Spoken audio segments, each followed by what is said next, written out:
welcome to the LittleFernFibers Knitting and Crafting Podcast. My name is Ellie. This is episode number 4, and I live with my husband and our daughter, who's just about 2.5, and soon to be in about a month and a half, another little girl. And we live in Wisconsin in the United States. And this is just a podcast where I talk about knitting, things that I'm kind of working on, lots of things that I want to be working on or have in the back of my mind. And yeah, between naps and the busy life of being a stay-at-home mom, when I can fit this in, I really enjoyed doing this and sitting down with you guys and just talking kind of through fun ideas and new projects. And since the last video, a lot of people have commented where they're from, and that's been so fun to see. I've just really loved seeing kind of the reach that these little videos are able to have, and just to see how big the knitting community is a really amazing thing. So thanks for following along if you are, and if you're new, welcome. Anybody is welcome to watch, and I'm glad to have anybody and everybody following along. So today's probably gonna be kind of quick. If you can hear noises in the background, that's my daughter not attempting to take a nap. She's actually currently doing a full headstand in the corner of her crib, so we'll see how that turns out. But I suppose to start off, in the last episode, I know I had mentioned that I was going to start swatching for the Morel sweater by Fiber Tales, and I'll put links to everything below, and I'll try to do pictures. And so I started swatching for that, and I'm using Plotulopi for the first time. And I have it in my little project bag here, and it's gonna take me a long time, just because, not that the Plotulopi is hard to work with, but a lot of the body is in moss stitch. So for me, that's just a slow going stitch.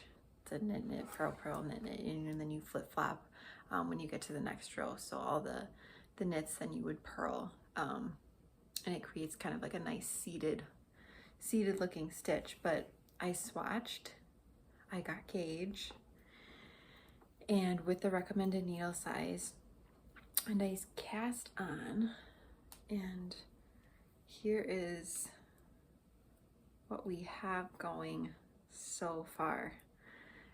So I'm got a lot more to do, I think, before I separate for the sleeves. It's a really boxy,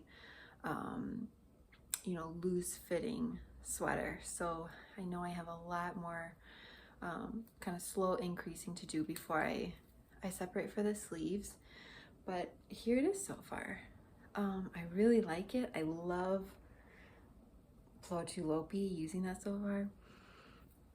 It smells so good and earthy and sheepy, and not that I find the yarn rough to work with, but after like sitting with it, at night, if I'm knitting on it, you have this like not roughed up feeling to your hands, but you can tell like there's been a little bit of like abrasion as you've worked, because it is kind of more of a rustic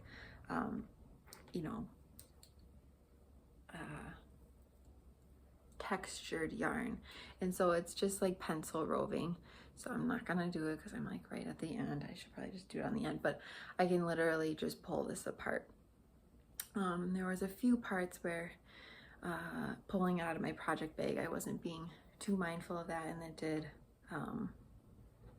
split, but that's easy enough to kind of just splice back together and lay back together nicely. So this is it so far. Here's the back. You can see that the back is like all of that seed stitch. So that's kind of what takes me, a long time, but I really love that texture. And I think the Plotulopi, it's defined, but not too defined. And I can't even imagine what it's gonna look like when it's blacked. So I'm super excited to see how the yarn reacts to this pattern and to blacking. So yeah, this is where I am. Lots of markers. I think I'm using probably way more markers than I need to be using, you know, than the pattern has you place, but just because when sometimes I'm knitting this, I have to put it down quickly, or there are, you know, little feet climbing on me or something. I have lots of markers just to indicate, okay, something's different here. You got to pay attention to, you know, what's coming next. So there's some beautiful cabling in it. Oh, there we go. You can kind of see it a little bit better. Some beautiful cabling, and then there's some of the cherry motifs with the baubles coming down. I did a little bit of a different bobble. I kind of added another stitch to it just because I wanted them to be a little bit more defined than the pattern had called for. Here's kind of where I'm adding on for the sleeves and that close-up of the moss stitch. And then I wasn't paying attention. The pattern is really well written. There's just like a lot going on, and like you know, all of a sudden you'll start a chart, and then, you know, in like a half a row later you're starting another chart, and it's just like you have to sit down and think about it. And unfortunately, when I was starting out, I think I quick put it down and quick put it back, you know, quick picked it up and was just gonna keep knitting, and because I was excited about it. And I did a pretty large mistake. I'm okay with it. I'm gonna keep it. I don't know how you guys feel about making mistakes and ripping back, but there are some mistakes that I'm totally okay with. And to be honest, I noticed it probably a half an inch down into the knitting, and it was like, there's no way I'm pulling back the Plotulopi.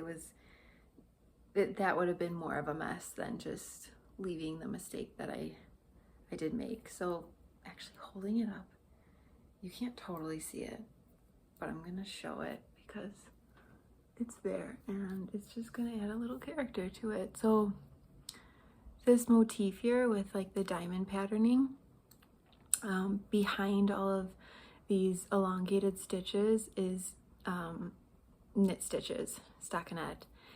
And if you can see up here, I have purl stitches behind it. It's about for an inch, and up here is knit. So there's just a little like inch of purl stitches, which, you know what, that's all right. I mean, I guess at least it's like up to the neck, so it kind of looks like something's that's supposed to be there, but we'll see. I'll just tell myself that. Anyways, I'm really pleased with it. I'm really pleased with the pattern. I love all of Fiber Tales. Everything that she puts out there, patterns, and just following her in general. So it's a great pattern. I followed it so far to a T pretty much besides those baubles. And here's a close-up of the baubles. Yeah, it's been wonderful to knit. I don't knit on it a lot just because I do find that I need to like be fully engaged and focused when I'm knitting it. And it's gonna take me a while, but oh, like look at this little piece of, it's like a little piece of vegetable matter or like grass in the Plotulopi. I love that because it reminds me of just spinning, you know, straight from a raw fleece, and there's nothing quite more rustic and magical feeling than that. So I'm really excited about this. I hope to kind of be clipping away at it as I can, but it definitely will be a longer project than I anticipated, but I'm okay with that because I'm really finding a lot of enjoyment knitting this, and with the yarn especially. I really enjoyed that. So a few finished objects that I have are finally the pair of socks. This is my second pair of socks ever. Yeah, this is the second pair of socks. I finished them. I'm not sure exactly how long it took me, maybe 2 or 3 weeks, but this is just using the Regia Arne Carlos design line, and I really like them. They fit. They were really fun. I was, already looking for other sock patterns when I was like here on the first sock. So I think that's a good sign. I think that's a good sign that there are more socks in my future, and I hope that is the case because the knitted socks that I do have, that I have received as gifts, or the pair that I have knit myself, they're always my go-tos in winter. We have a lot of hardwood floor in our house. It's an old farmhouse, so it's lots of hardwood and lots of drafty corners, so wool socks are always what I reach for. But it was just the favorite sock recipe of Melody Hoffman, who's Bee Mandarins. You can find a link on YouTube to a video showing exactly how she does it for that sock pattern. But it's I'm not sure exactly what it's called. I know a lot of heels have names, but this is where, it's kind of that like slip stitch heel. And then super straightforward with the gusset and just easy decreases for the toe. And yeah, it fits great. I love it. There aren't many changes that I would make. And I'm really looking forward to knitting the next pair of socks. And I know in a previous episode I showed a skein of yarn from a local yarn store, and that I purchased that is all Wisconsin, grown, milled, spun, dyed. So I think my next pair I will be using that. So I'm really looking forward to that. And I think with socks, this time around knitting them, this is gonna sound, I don't know, maybe I'm analyzing it too much. And if I sound out of breath, I have a very large belly sitting in front of me, so everything is really up here, and I'm to that point in the pregnancy, so sorry about that. But I think at this point in my life, knitting socks I found so much more enjoyable because it was such a portable project. Like, I can just take the ball, the sock, the needles, and like be bouncing around the house with our daughter, have it outside with the ball in my pocket, and just, be there playing with her, talking with her, being fully engaged with her, and just be knitting, which is really important. And not only important for me to, be able to be fully engaged with her, of course, but I also need that for my being to be productive and be,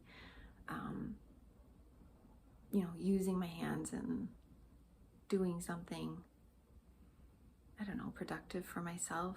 I'm not sure if that's exactly the way I'd want to say it, but that was really nice to feel a sense of this time around knitting socks.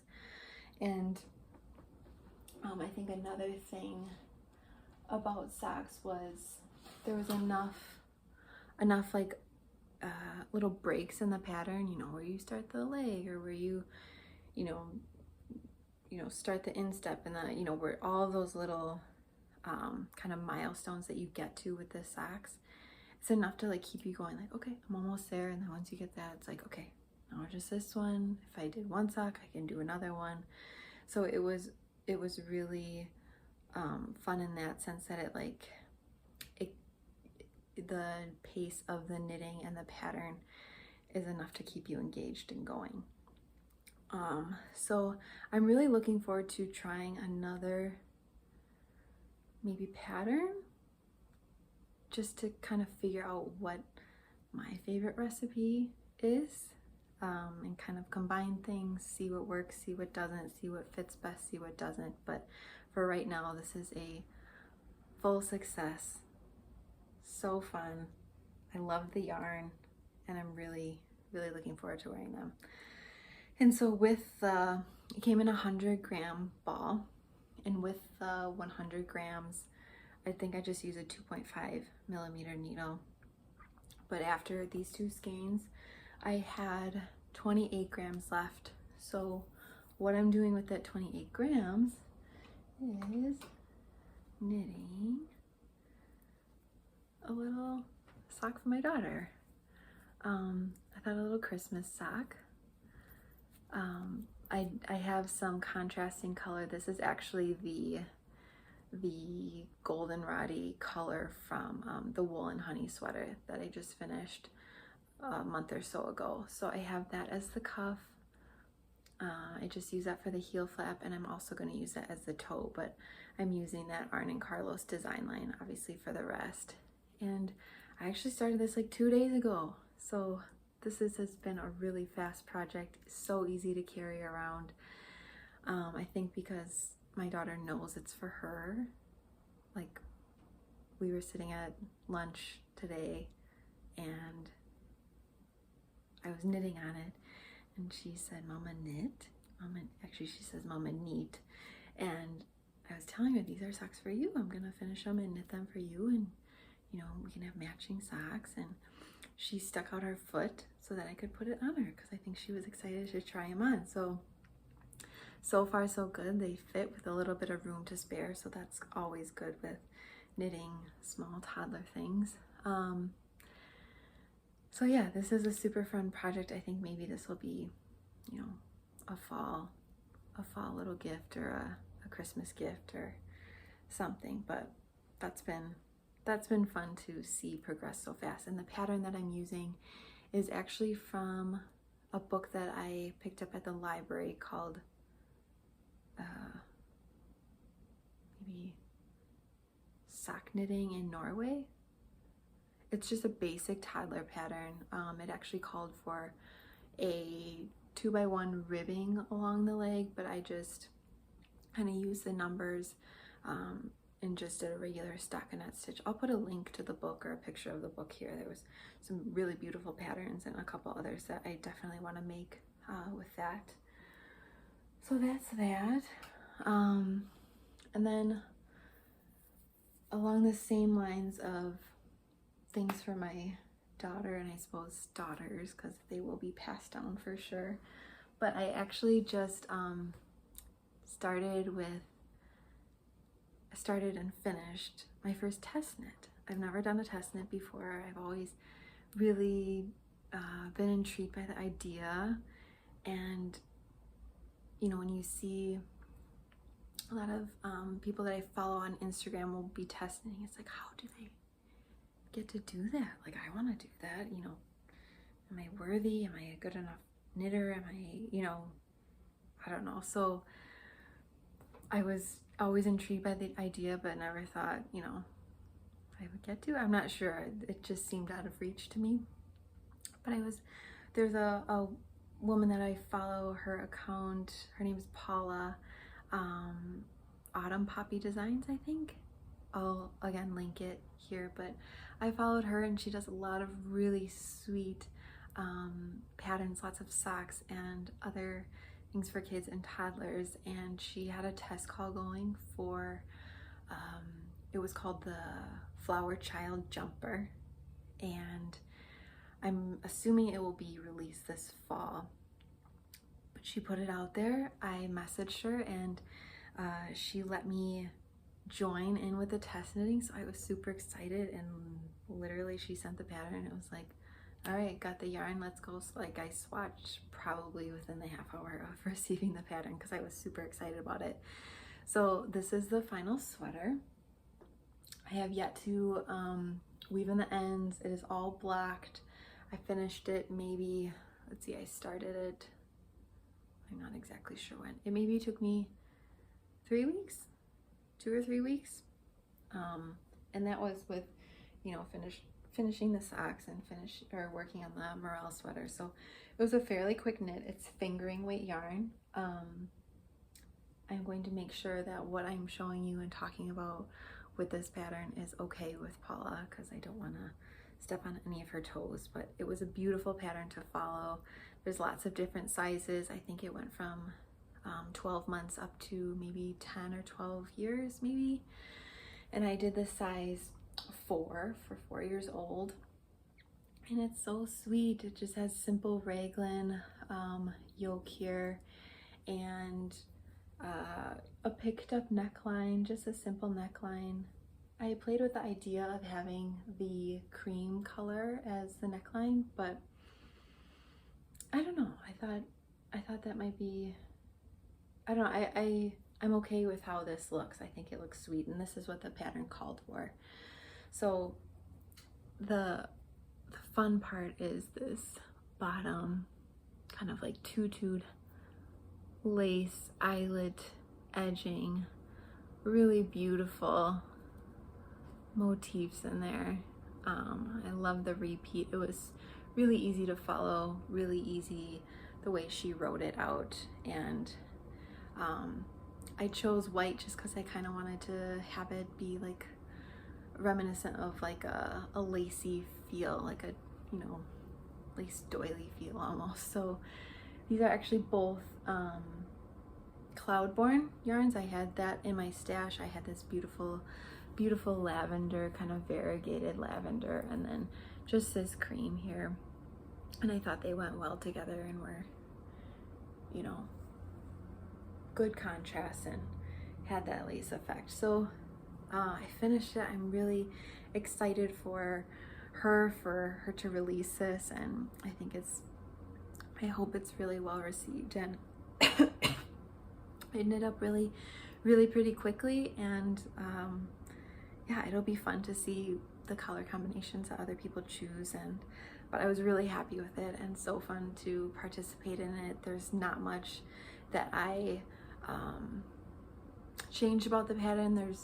And the few things that I did, I made sure that I asked her first. I think she called for 3/4 length sleeves, but just knowing the functionality for our daughter Fern, I knew full length sleeves would probably be a better fit, especially with wearing it in a Wisconsin winter. So, and I think I also made, yes I did, I made the length of the body as a whole about 1 inch shorter. So that was all that I really asked to maybe change differently, and she was okay with it all. So I hope this represents her pattern well, and I hope people check it out, because it was a really fun, sweet little design. Yeah, so that was fun and quick to get done. And then what else? I don't have too much else on the needles. There are things, of course, that I want to make. I have a long list of things that I want to make. Toyed around the idea of knitting a sweater for my husband Adam. I've never really knit too much for him. I've knit a scarf for him, and I think that's it. Just because he isn't the biggest fan of wearing knit socks, and I'm not sure why, because his mom makes beautiful socks, and I feel like I probably wear them more than he does. I think he's nervous to get holes in them, but he makes the darning egg, so I'm not sure how that works out. But I said, like, what would you like? What would you wear? Because the worst thing, rather than you not liking something that I knit for you, what would be worse to me is if you didn't like it, and if you didn't tell me, and you felt obligated to wear it, and you actually like just couldn't stand it, or it was too itchy, or you hated the colors, or what, like that was way worse to me. So I just said, like, if there is something that you think you'd want to wear, like, let's spend the time to like look at, you know, pick out something that you know, you really think you might like. And so we've been looking at sweaters, and kind of, he just has a very basic plain style. Maybe something like a, you know, 3/4 like Henley would be a good option. I've been kind of poking around, and you know, probably like a gray. He is like so basic, doesn't want cabling, doesn't want, you know, a collar, doesn't, you know, pretty much just a plain sweater, but not just a plain pullover. Like, I think I don't know, it'll take some time to figure out what he exactly wants, but I hope that maybe comes to fruition too, because I would love to work on something like that for him. And speaking of the darning eggs that he made, I know we put some up in the LittleFernFibers Etsy shop after the last episode, and for those of you that purchased them, we're so happy that you liked how they looked, and we hope you get so much use and bring some life to all of those knits. And it was so fun to see that you're pleased to, you know, receive them and liked the you know, like the egg when you received it. So that made our nights when we would read that feedback. So thank you. And I'm sure he'll make more. It's just a matter of time with his job and the seasonality to it. So the next, what else? Oh, a few things that I think I'm gonna kind of get on the needles soon, especially with the little one coming, just to have going as quick small projects to work on while we are in that beautiful newborn phase, are things for Christmas. So I actually picked up, I have it here actually, thought it was cute to show. I've been looking for like just a plain wooden like advent calendar for the holidays, just for the winter season, and just to tuck little special gifts in. You know, I think that those little traditions can bring such magic and whimsy to you know, the holiday season, and like that's what you remember most and want to, you know, share with your kids. I have such fond memories of little things like that as a kid. So I found this on like our Facebook marketplace locally, and it's just a basic like wooden advent calendar.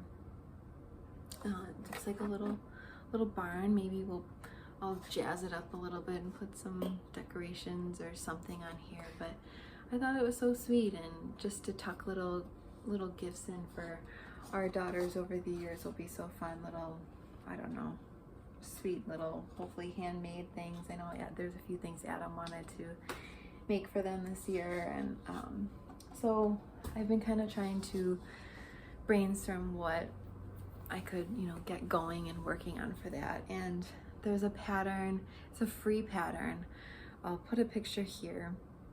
I think it's called Santa's Clothesline, and it's so cute. It's I'm not sure who the designer is, but it's just little miniature versions of Santa's outfit. So, you know, his socks and a little hat and his little red and white coat and his you know, undershirt and long johns, and it's really sweet. I'm not exactly sure how big they are, but I thought those would be really quick to knit up. I have a lot of like scrap fingering weight yarn that I would you know, love to use for a project like that. And then she has them strung up on a little clothesline as like a Christmas decoration. So I was thinking this year I could, you know, every day for a little section or something, she could, you know, take out a little wrapped present and have one of them, you know, be the little hat, and we'll hang it up on the clothesline, or, you know, whatever. I imagine that now, but it's probably gonna be like, you know, we have it, she's wearing it around on her finger, I find it in her kitchen, she's putting it on her, you know, whatever. It's probably not gonna be the way that I anticipate, but it'll be a great memory, I'm sure. So I was thinking of starting those. I have yarn picked out and everything, and the pattern's all ready to go, so we'll see about that. And then a few years ago, I knit my husband and I guess this is something else I knit for him, a pair of slippers. This is something he actually wears all the time. I wear mine all the time, except right now I can only find one of them, so I have no idea where the other one is. But it's a free pattern on Ravelry. It's called Medieval Beanpod Slippers. I will put a picture. They're super quick. You can knit them in a night. It's using super chunky yarn, super chunky needles. You can kind of fit it to any size foot. And my husband wears them a lot, and he has them upstairs in our bedroom, and every time Fern is in there, she puts them on and is walking around with these extremely slippery slippers on the hardwood floors up there, but she loves them, and we call them our gnome slippers. So she's always like, no, sock, no. And she has, you know, I've said, I need to make you a pair. We all need to have a pair. So I'm gonna hopefully knit, finish a pair for her, and maybe that's something else that can go in that little advent calendar. But I started some, and because I knew they would be super quick, I started them, and I think when the needles are in there, she wouldn't let me even like hold it near her foot or try it on. They are teeny. This is so small. So I finished one. This is what they look like. It's literally just like a gnome slipper. I think that's the best thing to call it, with a little pointy toe. I mean, but she couldn't even like get her foot in there. So, and this was just by like, going by the pattern, but making it up to try and fit her foot without even, really measuring. So I need to try it again. And I put these to the side, and this really took me like barely half a day. And last night she was upstairs and she had my husband's slippers on, and she was saying, no, Fern. And when we came down, she ran over to my yarn cabinet, opened it up, pulled out a random skein of yarn and showed it to me and said no. And so that was a good nudge, saying like, Mom, okay, like knit me the gnome socks. So that is gonna be high on the list, I think, now, especially when she sees that I'm knitting them. And she let me try these on again today, because I think she finally realized that this is what they were. And yeah, they weren't even like gonna make it over 3 of her toes. So this is something else that I will be working on for her. I was thinking maybe I could do like some sort of a fun edging on hers, or we'll see. But yeah, so that's another thing. Other than that, that's kind of all I have going. Account that I found and have really enjoyed following is called Idlewild Clay. I'll put a link to it. I believe she's maybe in Carolinas. I'm not quite sure now that I think about it, but beautiful work. She has beautiful handmade buttons of antler and wood and pottery, and she has just gorgeous mugs and tumblers, and I think she's having an update this fall, and I'm really looking forward to it. And I've really enjoyed seeing what she is making, kind of just following along. Her account is really beautiful, and I love her tie into nature. So that's something to check out, especially for beautiful handmade buttons. Like maybe for like that Felix cardigan. Like I'd love to snag some for that, and I'm sure I could find many other projects too. But yeah, check that out. Otherwise, I think that's kind of it. I don't want it to be too long. Again, I'm not sure when the next podcast will be. The next little one is due in just a month and a half. so we'll see what that actually means. But yeah, I'm trying to get some knitting in and have my needles clicking when I can, but you know, there's so much I feel like to do around here, and we're pretty much ready and settled as far as, you know, for her to come home and for feeling prepared. Although, like, I'm looking around our space and it looks like, you know, a tornado hit after a morning of play with a toddler. But for the most part, we're, I think, really ready. So I'm just also trying to use this time as a, I don't know, a slower internal time to just find that calm before everything. Not that there won't be calm moments then, but you know, to kind of build that part of me up before everything really changes. And so I have like a store of calm energy to pull from when I most need it in that time. And knitting helps me with that. You know, knitting is completely like my, I suppose, like form of meditation. It's like a meditation with my hands, especially when you're doing projects that you can, you know, fully focus on the pattern and every stitch and the yarn and how it feels in your hands. And in those early morning hours or late at night, it's just that time where like my mind totally zones in. So that has felt good lately. And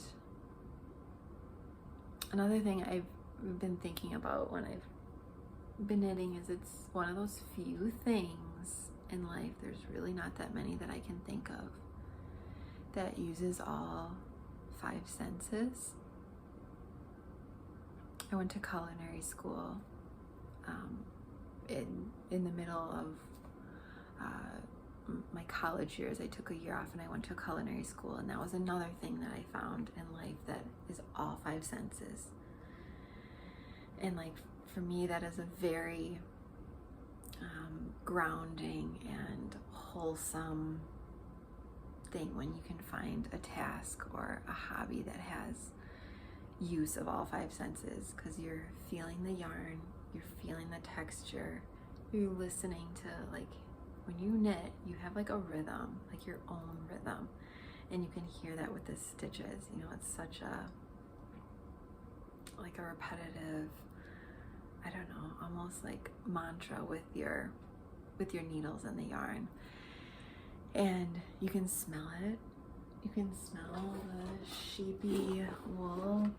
It smells so good. And you know, when you have a lavender sachet tucked in your project bag or something like that, and you can taste it, because like, let's be real, lots of times I'm pulling like a fiber off of my tongue, so I suppose that works too. And then like seeing it, you know, you're seeing this work spread out in front of you, you know, just with sticks and string, and you're creating something, seeing the full progression of something. And I know I definitely find the same thing when I spin. I know a lot of people have asked about, you know, if I could talk more about spinning, and I think I will down the line. It's just I haven't lately with my belly, but definitely, you know, with spinning, that all comes into play as well.